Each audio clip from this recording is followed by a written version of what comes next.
have studied personal growth for a decade, read thousands of books, and I'd like to explain my main insight. This might sound strange, but it is my greatest advice. Listen close, I'll make it concise. The quickest, most efficient way to change your life is to change your life. Rearrange your life, architect your existence. It is as simple as this. Think about a seed. If you plant a seed and it doesn't grow, no matter how much you try and toil, you mustn't blame the seed, because the fault lies with the soil. I visited a graveyard not too long ago, and as I walked around that cemetery, I noticed something. On every tombstone, every single one, there's two things: a birth date and a death date. B to D. And then I realized that our lives, our very existences are summed up, totally encompassed in that line between the B and the D.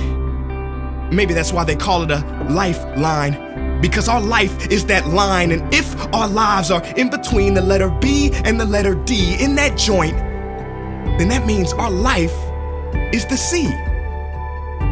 And the C is choice.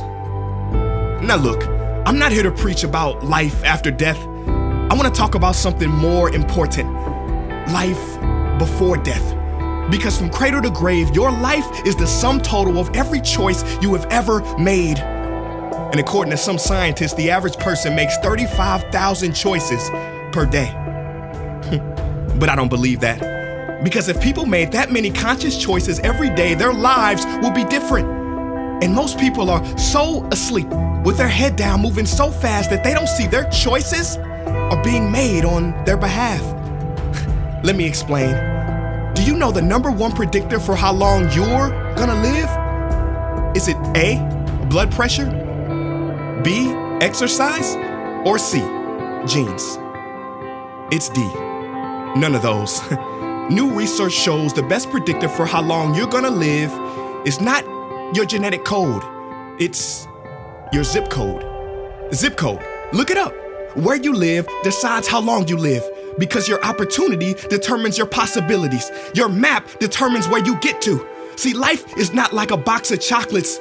It's more like a restaurant, and your choices are limited to what's on the menu. Where am I going with this? I'm saying if you want to eat the real food of life, you must have the courage to order off the menu. Let me spell it out for you.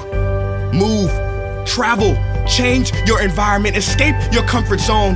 Yeah, it's hard. Damn right it's hard. Sometimes you gotta cut the finger to save the arm. Sometimes you gotta cut friends out of your life, and it will be sad.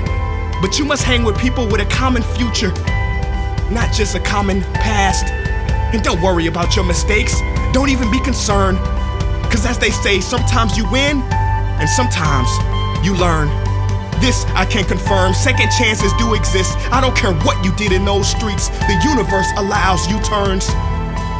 But you must make a new choice, decide on a new path. And when your time comes, I pray in the middle of your B and D is a squiggle, not just a dash.